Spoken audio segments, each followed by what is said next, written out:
Well, thank you very much. This is a big day, and lots of people watching, and especially from other countries, the leaders of, as you know, the other countries, because we have a large group of leaders, and the ones that aren't here are watching on Zoom. I hope they enjoy it. And the press, we appreciate it very much, so respectful. You've been so respectful of what we're doing. What we're doing is very simple, peace. It's called the Board of Peace, and it's all about an easy word to say, but a hard word to produce it. And we've been doing a really good job, and some of these leaders that are with us have helped me very much during just this first year. We have a first year like probably no other ever in our country, because we settled 8 wars and I think a 9th to come.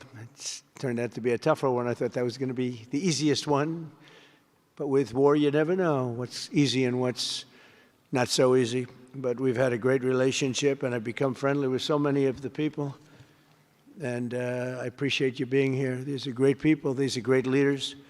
And the people that are watching by closed circuit and open circuit in many cases. They're so proud of it. They want it to be open. But they become incredible friends of mine.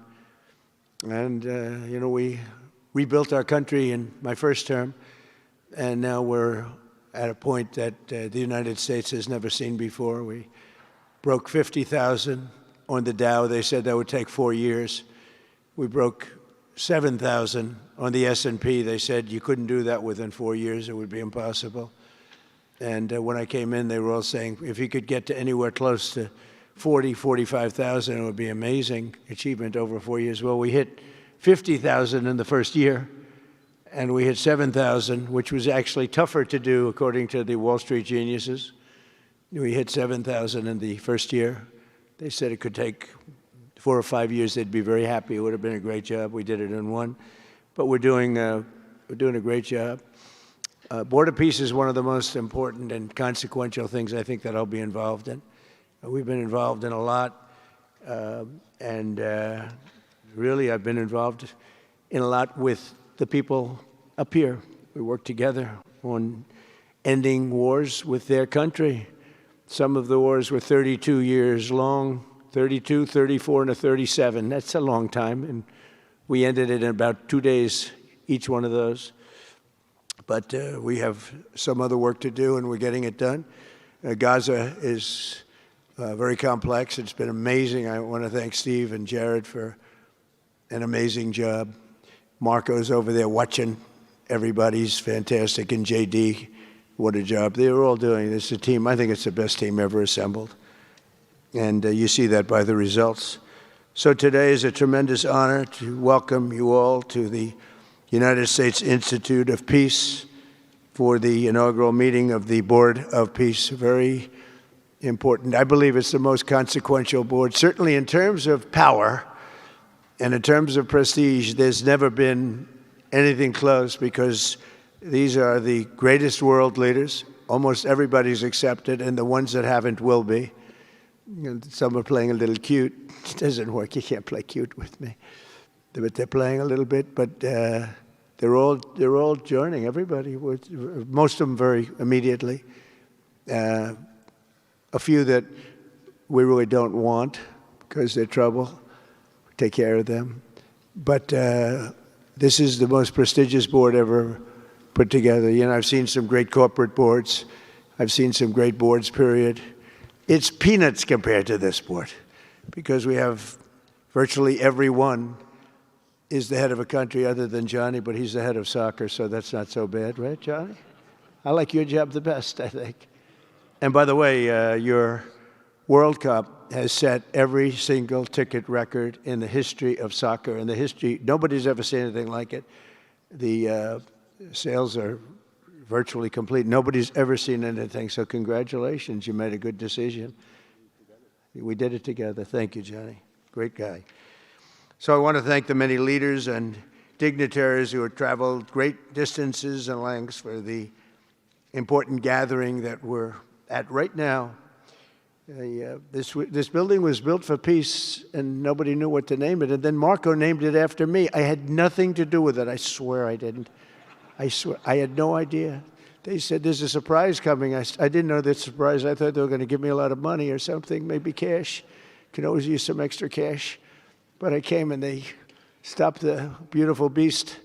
I got out very safely, I'm sure, and looked up, and there it said, Donald J. Trump on the building. And when I say that had nothing to do, nobody believes it, and that's okay. But I appreciated it. That was Marco and JD and a group got together and they did that, and I just thought it was very nice. And it makes me work harder. We're going to have to work harder. We're going to have to make this building much more important. It's brand new. They built it for peace, but nobody occupied it. You know, nobody knew what the purpose of it. But the architecture is so beautiful, and it was with the meeting rooms, the reception rooms. It's really amazing. Who would think that it was built without anybody in mind or anything in mind, and then the State Department took it over. They liked it. Marco came over one day. He saw this. He said, this building is great. And he actually claimed it, right? He claimed it. And that's what he does. Where is Marco? I said, Marco, is that true? You claimed this building. You took it away from about 5 groups that wanted it.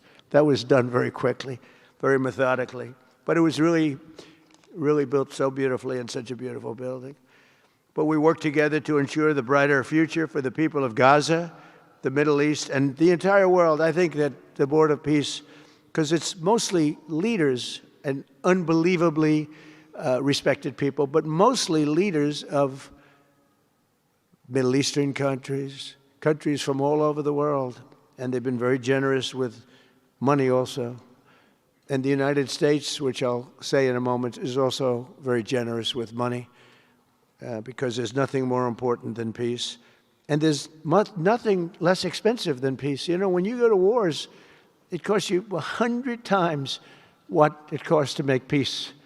We have a man at the end right there that's smiling because you learned that after 30 years of fighting, right? 30 years of fighting, we got it done. I want to thank you very much. That was a great thing you did. You and your new friend, they came to my office and they said, I've been fighting for 22 years. Now you're there for 23 years, right? But I've been fighting for 22 years. That's all I've done is fight this gentleman. And his counterpart was there for 7 years. He said, I've been there for 7 years. All I've done is fight this gentleman. And we had it worked out in about 24 hours, right? And it's been a good peace. And I think they've become friends. I'm not sure I'm allowed to say that, but I think so. I think they've become friends, right?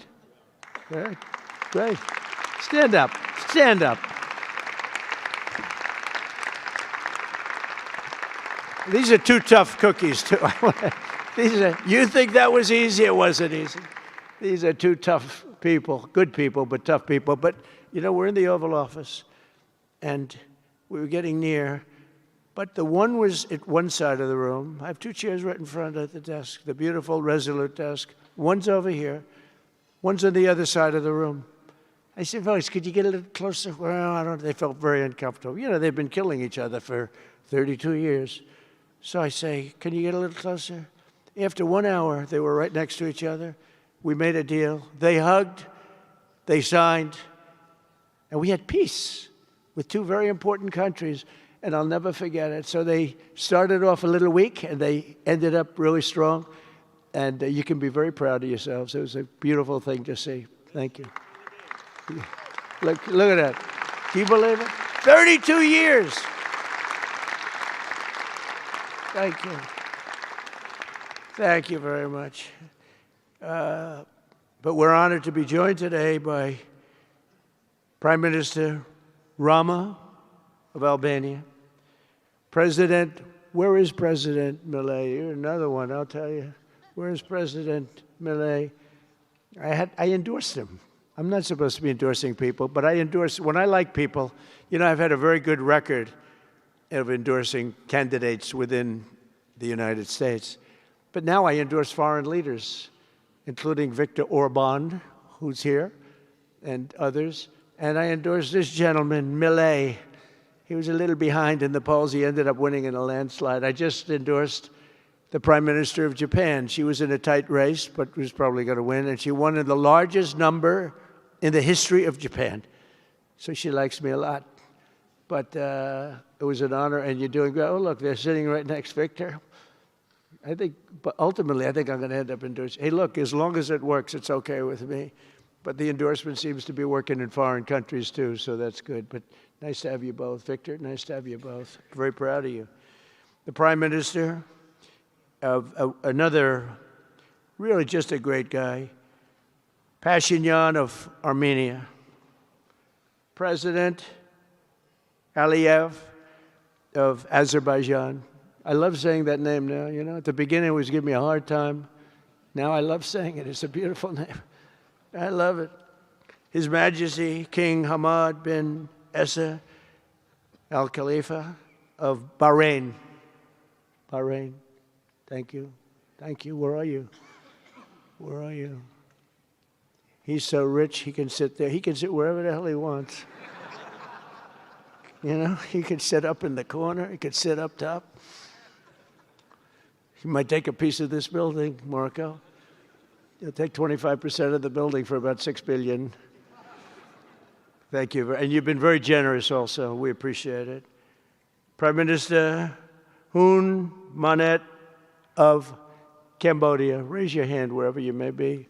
Because, yeah, hi, how are you? Congratulations. That was another one, right? We did a good job with that one. Prime Minister Madbouli of Egypt. Thank you very much, and say hello to the General/President. Okay. Prime Minister Orban of Hungary, who has my complete and total endorsement for election. Not everybody in Europe loves that endorsement, but that's okay. He does an unbelievable job. He's done an incredible job on immigration, unlike some countries that have hurt themselves, but they're working on it. But I just want to let you know, you have my total and complete endorsement, and I'm putting it out. I already did, but I'm putting it out again. And you're coming up with an election, and I think you should be good. I'll tell you, Millet did pretty well. He was a little down, right? And then he ended up winning in a landslide, so that's pretty good. You're going to do great, Victor. Thank you very much for being here. Appreciate it. You run a great country. A man that I really like a lot he's definitely tough. I don't want to fight him. President Prabowo of Indonesia. Thank you very much. Please, this is a big guy. I tell you, I said, how many people in Indonesia? He said, like 240 million. I said, no, say it again. How many? It's a big country you have. And you do a great job and respected by everybody. And thank you very much for being here. Thank you very much, Mr. President. President Tokayev of Kazakhstan, thank you very much. What a country that is.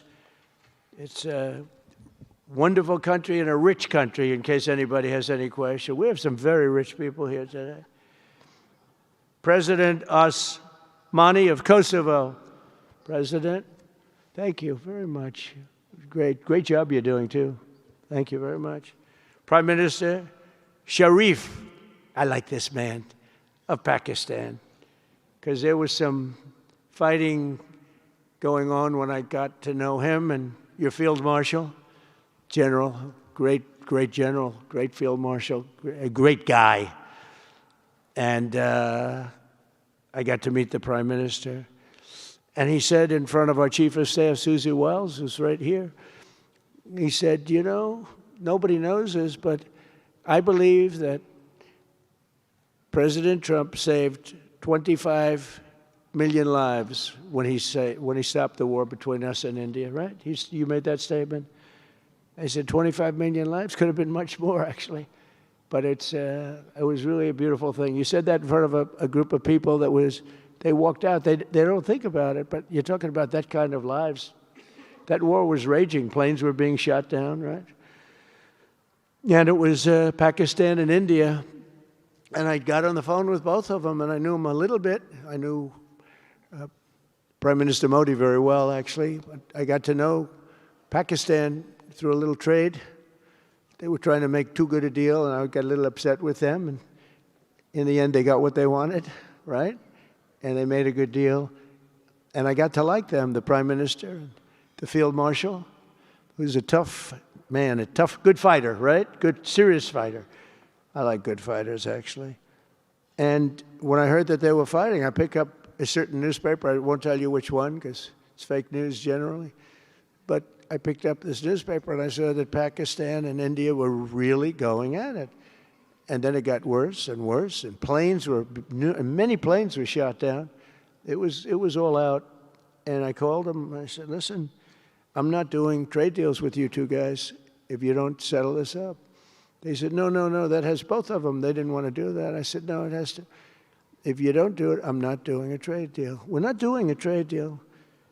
And they do a lot of business with the United States, and they sort of softened up all of a sudden. And all of a sudden I read where there was a little bit of a pullback by one, then the other, and all of a sudden we worked out a deal, right? But I said, if you fight, I'm going to put 200% tariffs on each of your countries, which essentially makes you not allowed, you can't do any business.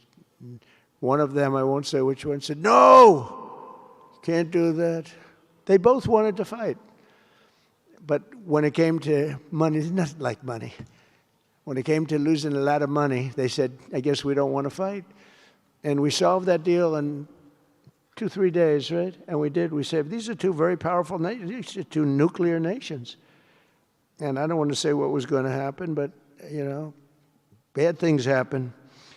So, Prime Minister, I want to thank you because that was a very big deal. People have no idea. A lot of them say, oh, well, they weren't fighting. They were fighting.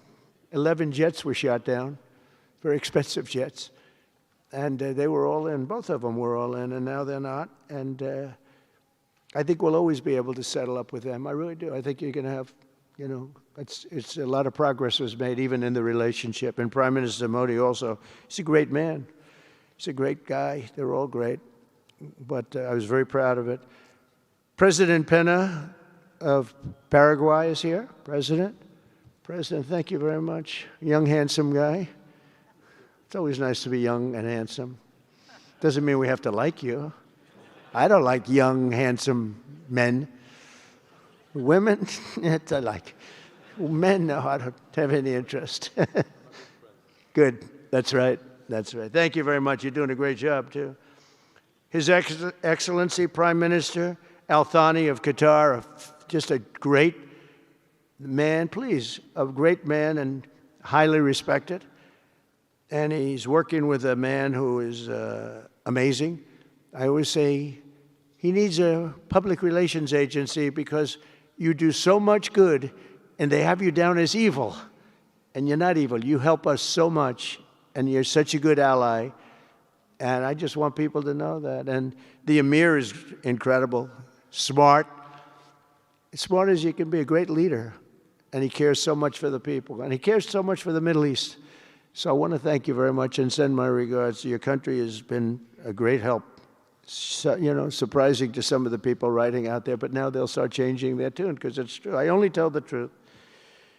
Prime Minister Don of Romania, wonderful people. The Romanian people are fantastic people, like you're fantastic.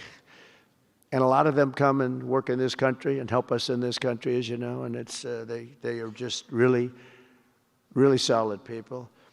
President Mirziyoyev of Uzbekistan, who is where? There he is, and a friend of mine. He's got one of the most difficult names in history, but that's okay. It doesn't matter. Your country's doing great. You're doing great.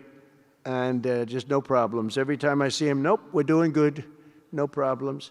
And General Secretary To Lam of Vietnam. Vietnam is incredible as a country and as a force.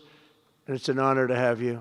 A really great honor to have you. A lot of respect for your country. We'll also want to express my gratitude to Vice President J.D. Vance, who is a fantastic man. He's a fantastic talent. He was a great student. He went to one school. He graduated. Most people, if you watch some of the people that were at the event in Munich, they didn't graduate quickly from college. They had everything they could do. There was one young, attractive woman. She was unable to answer questions. And she didn't do so well like J.D. did in college. J.D. graduated in a 4.5-year college in 2 years. And then he went to Yale and he graduated at the top of his class, went to the military grade, but when he went to Yale, there was one person that was marginally ahead of him, so he married her. Can you believe it? He married the person that was ahead. I don't know. I always like to say J.D. was first and Usha was second, because I get a little uncomfortable when I say that. But he's been incredible. He's a brilliant guy and a great guy, and he's been my friend. All of our people, we have a fantastic group of people, our cabinet members, everybody, many of them here. But J.D.'s been great. Thank you very much. He gets a little bit tough on occasion. We've got to slow him down just a little bit on occasion. He says his mind. Now, then we have the opposite extreme. We have your friend sitting in the back. Your best friend sitting in the back is Marco.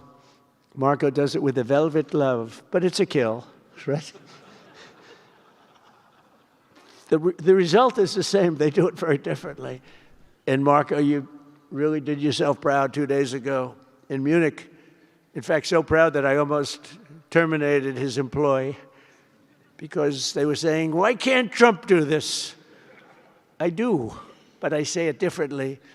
But Marco, don't do any better than you did, please. Because if you do, you're out of here.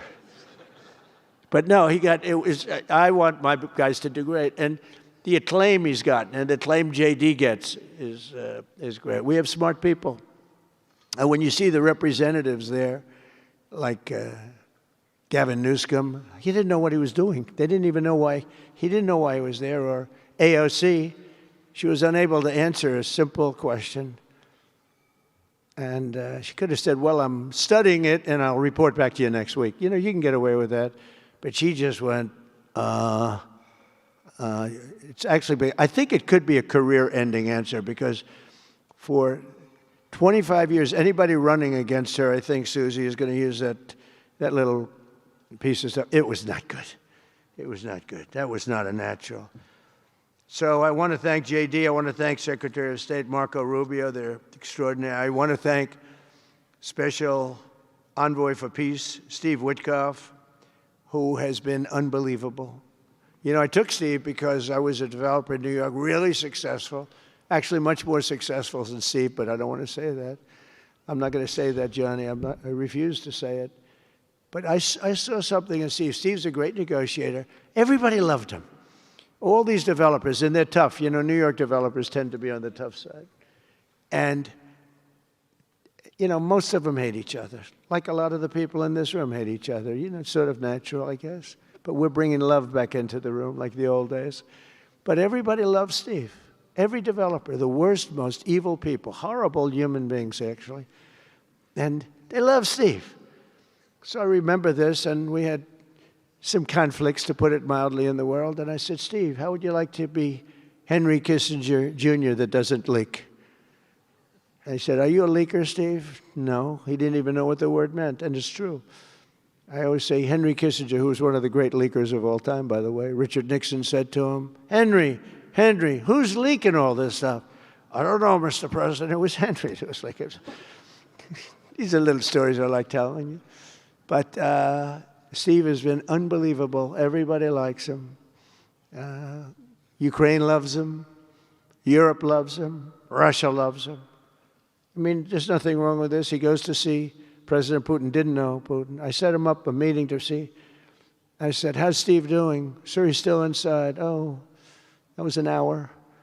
I called back. Tell Steve to call me when he's finished. I want to find out what the hell is going on. We want to end that war. Sir, he's still inside. 3 hours, 4 hours. They were together for 4 hours, the first meeting. That's talent. And they get along. I mean, people like or don't like Putin or Zelensky. They get along. Same thing with Zelensky. I mean, they all love Steve, and Steve's doing a great job. That's a tough one. That's a much tougher one. I would have thought that some of the ones that we settled that are up here would have been, I thought this would be easy because I have a very good relationship with President Putin. I have a very good relationship with President Xi. I'm going to be going to China in April. That's going to be a wild one. I said, but we have to put on the biggest display you've ever had in the history of China. You know, last time I went to China, President Xi, he treated me so well. He gave me a display. I never saw so many soldiers all the same height, exactly the same height within a quarter of an inch. You can do that when you have 1.4 billion people. You know, lots of shoulders. Everybody was within about 1/8 of an inch the same height. I said, if they put their helmets down, you could have played pool on the top of their heads. And it was pretty amazing. But I said, you got to top it. He said, I'll top it. We're going to top it. We're going to have a lot of the people, most of the fake news back there is going to be going. So we have, Steve has done a great job. And then a little bit later on, we brought Jared in. Jared was responsible for the Abraham Accords, which is incredible. Nobody else could have done that. A very smart guy. And we're making Jared an envoy also, envoy of peace. They're both envoys of peace. And you couldn't get two. I tell you what, I watch these two guys. I say, at least we're covered from an IQ standpoint. These two guys walk into a room. And but people like them both, you know. They're good people. And they like them both. And they've had some very good meetings. They've had some very interesting meetings having to do with, as you know, Iran is a hot spot right now. And they're meeting. And they have a good relationship with the representatives of Iran. And, you know, good talks are being had. It's proven to be, over the years, not easy to make a meaningful deal with Iran. We have to make a meaningful deal. Otherwise, bad things happen. But we have to make a meaningful deal. But they have a great relationship with the representatives of Iran. They have a great relationship with the other one that they're really working on now. Because so many of these, I mean, as an example, Kosovo, Serbia. I did that one. Could you stand up, if any of you guys are, when you're here, just stand up for a second. Kosovo, Serbia. Stand up. What a job. Thank you very much. We appreciate it. So good. And you're getting along. And when you don't get along, you'll call me, and we'll get it solved, right? We'll get it solved. Thank you very much. Really good. And then again, Pakistan and India. That was a big one. And just, I think you should actually stand. Come, please. Stand just for a second.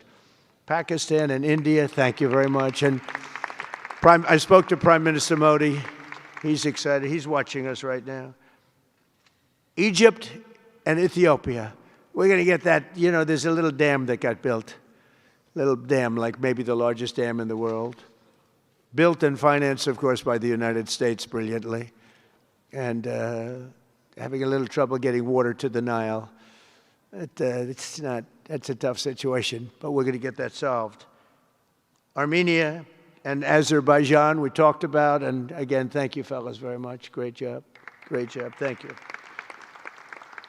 Cambodia and Thailand.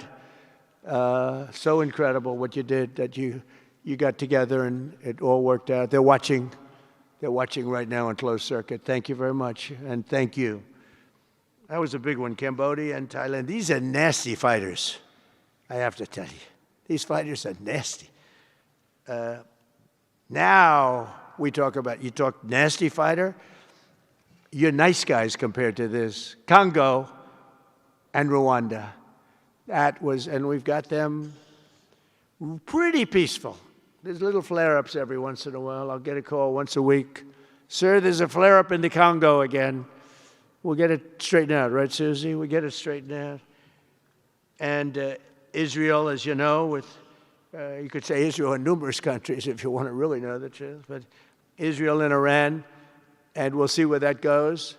But when you think of Israel, we've done the biggest thing of all. We have peace in the Middle East right now. That's bigger than people said it couldn't be done. For 3,000 years, they've been talking about Middle East. They said it couldn't be done. And you look at what's happened in Gaza. And one of the keys to it was when we took those beautiful, magnificent, we just ordered 22 more of them, updated model. The B-2 bombers are incredible. I never understood the B-2 bomber. I'd watch, it's a wing. And I've never quite understood that, Johnny. I'd look at it, I'd say it was beautiful, but what does it do? It carries very big bombs. And it went into Iran, and it totally decimated the nuclear potential. And when it did, when it decimated that, all of a sudden we had peace in the Middle East, because there was a black cloud hanging over the Middle East, and if that wasn't done, that cloud would have been there. And countries like Saudi Arabia, countries like Qatar, countries like, nobody could have signed. You would have had that threat. nobody could have had, you couldn't have had peace in the Middle East. So now we may have to take it a step further, or we may not. Maybe we're going to make a deal. You're going to be finding out over the next probably 10 days. But this meeting today is proof with determined leadership, nothing is impossible. When I took office, the war in Gaza was raging with thousands of people being killed and no end in sight. Today, thanks to unrelenting diplomacy and the commitment of many of the great people in this room, we have 59 countries signed up on Gaza. Think of that. We have, it's amazing. But all the people, many, really so many in this room, the war in Gaza is over. It's over. There are little flames, little flames. Hamas has been, I think they're going to give up their weapons, which is what they promised. If they don't, it'll be, they'll be harshly met, very harshly met. They don't want that. All the stuff like they don't mind dying. They told me that's not true. Everyone said, oh, they don't mind dying. No, they don't want to die. They said, we don't want to die. People don't want to die. The ceasefire was held, and every last remaining hostage, both living and dead, has been returned back home. Think of that. That was an impossibility. And we did hundreds of hostages, but the last 20, and I always said to Steve and Jared, I said, the last 20 are going to be very tough, very, very tough. And we got them back. We got the living back, and then we only got about 16 of the dead, and we said, well, you got to get them all. You promised them all.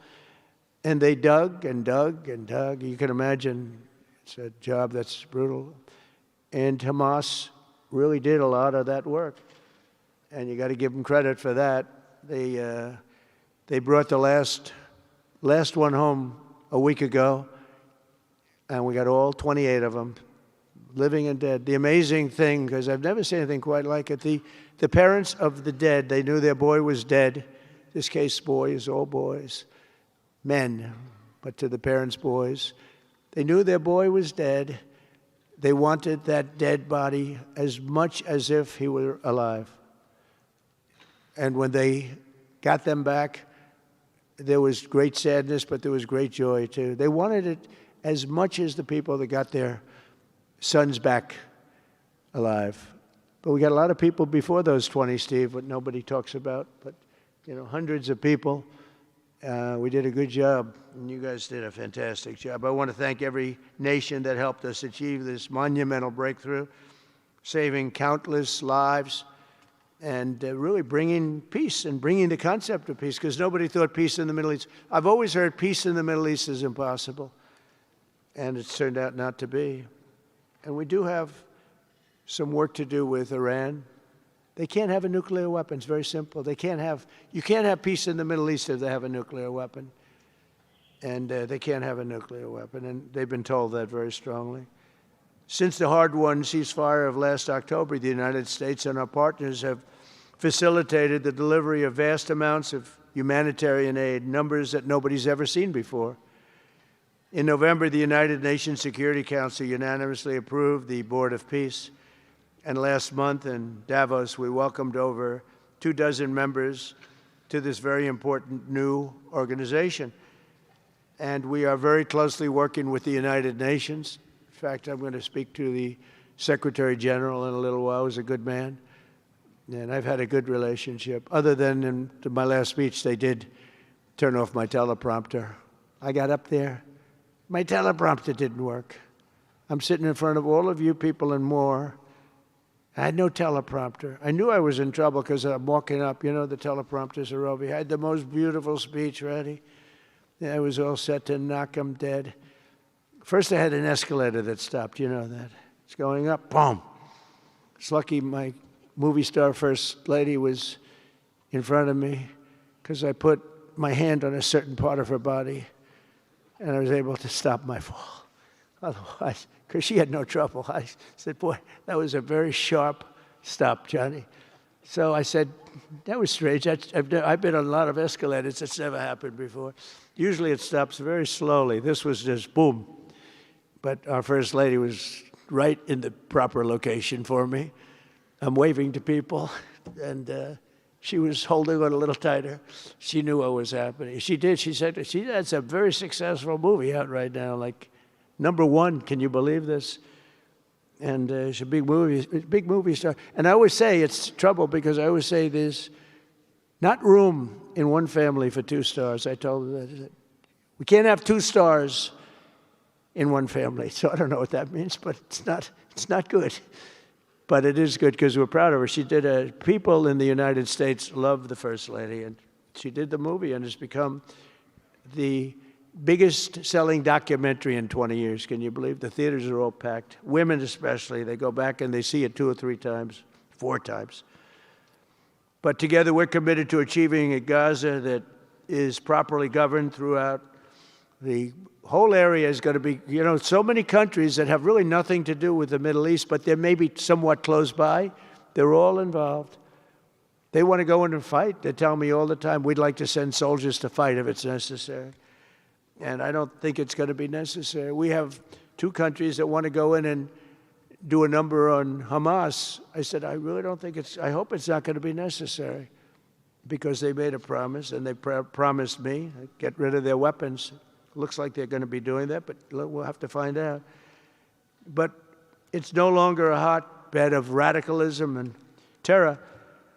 And to end that, we have today, and I'm pleased to announce that Kazakhstan, Azerbaijan, UAE, Morocco, Bahrain, Qatar, Saudi Arabia, Uzbekistan, and Kuwait have all contributed more than $7 billion toward the relief package. That's great. Thank you, fellas. Thank you.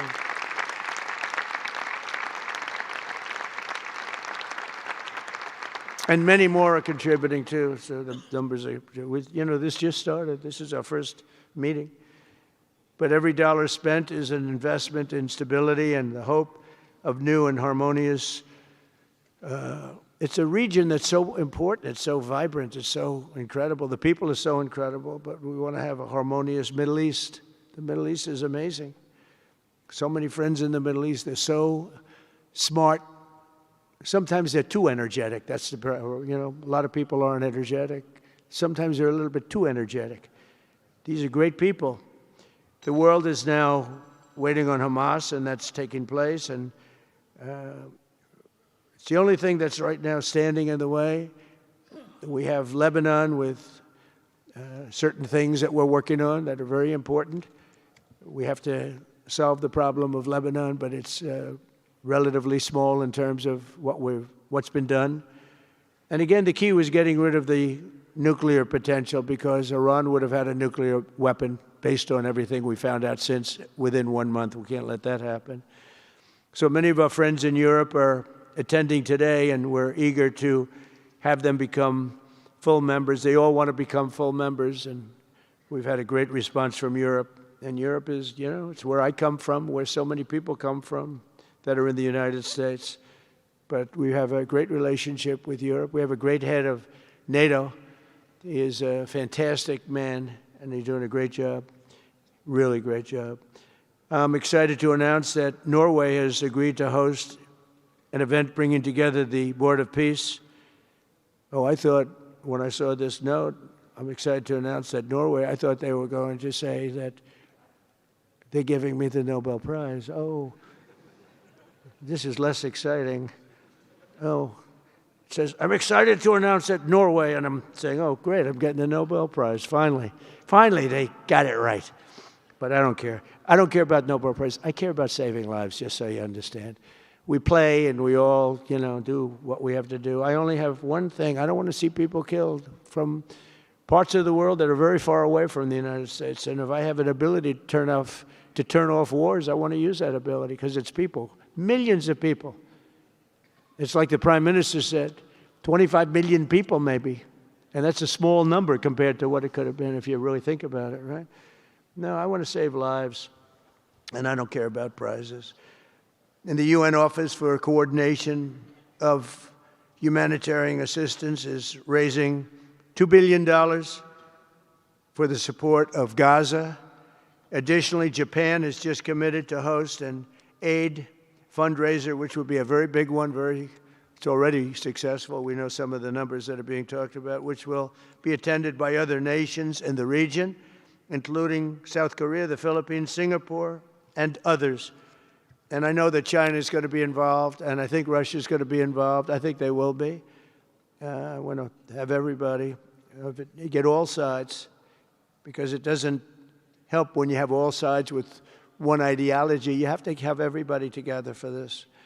I'm also pleased to announce that FIFA will be helping to raise a total of $75 million for projects in Gaza. And I think they're soccer related, where you're doing fields and you're getting the greatest stars in the world to go there. People that are bigger stars than you and I, Johnny. I hate to say it. You know, I met one of your great stars who came to the White House, as you know. And my son was very excited. These are great people. These are great people.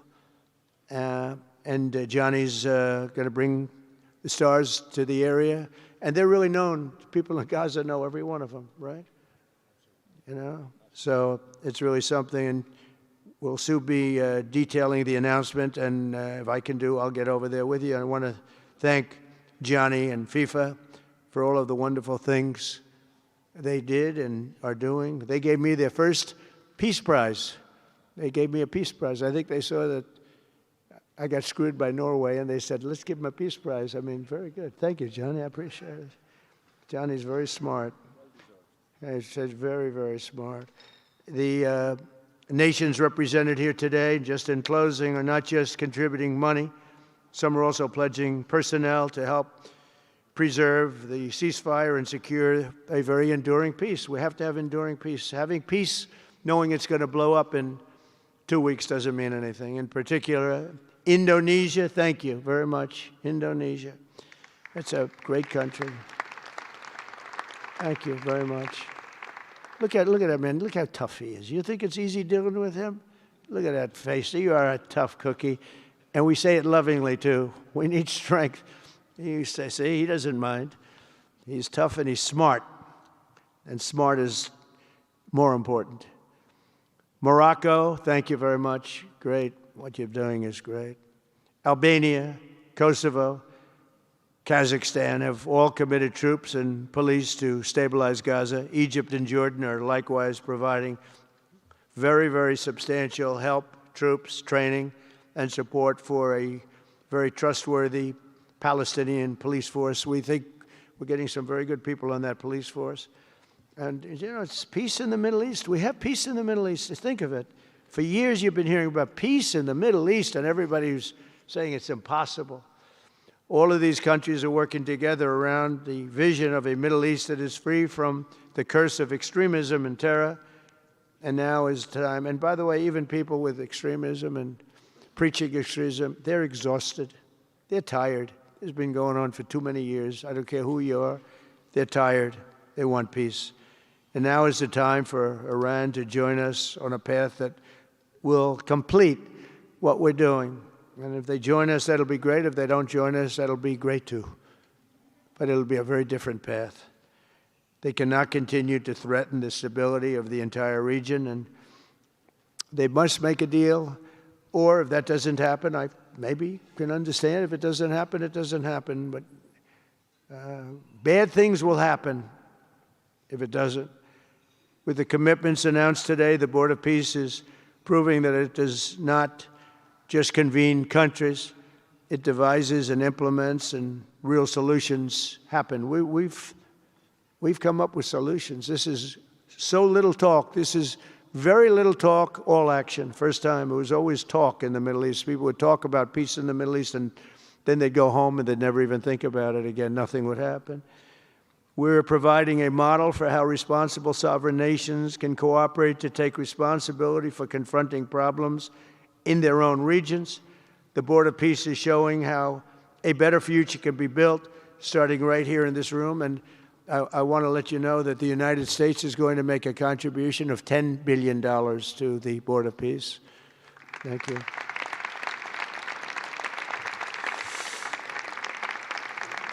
And we've had great support for that number. And that number is a very small number when you look at that compared to the cost of war. That's 2 weeks of fighting. It's a very small number. It sounds like a lot, but it's a very small number. So we're committed to $10 billion. Together we can achieve the dream of bringing lasting harmony to a region tortured by centuries of war, suffering, and carnage. They say 3,000 years. And hopefully we can lift up the eyes of the world to envision how other intractable conflicts can be settled. So many conflicts, they say, are impossible to settle, and we get them settled. We got, of those 8 that we settled, most of them were said to be not settleable. And they not only got settled, they got settled within days.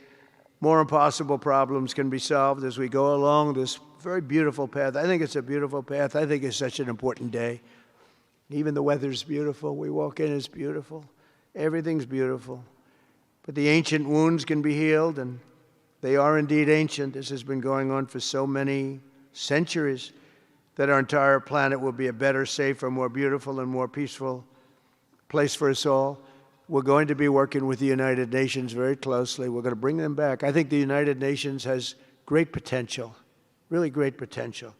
It has not lived up to potential. The 8 wars, I never even spoke to them about one of them, and I should be speaking to them about all of them. Someday I won't be here. The United Nations will be, I think, is going to be much stronger. The Board of Peace is going to almost be looking over the United Nations and making sure it runs properly. But we're going to strengthen up the United Nations. We're going to make sure its facilities are good. They need help, and they need help money-wise. We're going to help them money-wise. And we're going to make sure the United Nations is viable. And you have some very good people at the United Nations, can do a good job. But as I said, I've said it for years, United Nations has tremendous potential. A lot of people didn't like when I said it. They said, oh, you shouldn't say that because, you know, we don't care about the United Nations. No, it's really very important, and I think it's going to eventually live up to potential. That'll be a big day. So I want to thank everybody for being here. You're my friends. You're great leaders. You're great people. And I can honestly say, you know, you're strong leaders. You're tough leaders in many cases. And every single one that I'm looking at that's right here, I've gotten to know and I've gotten to respect. And really, you're friends of mine. And if I can help you at all, you let me know. But this is going to be something, the Board of Peace will be something that, the likes of which I don't think anybody's seen before. And thank you all very much. It's a great honor. I'm going to ask J.D. Vance to come up and say a few words. Thank you very much.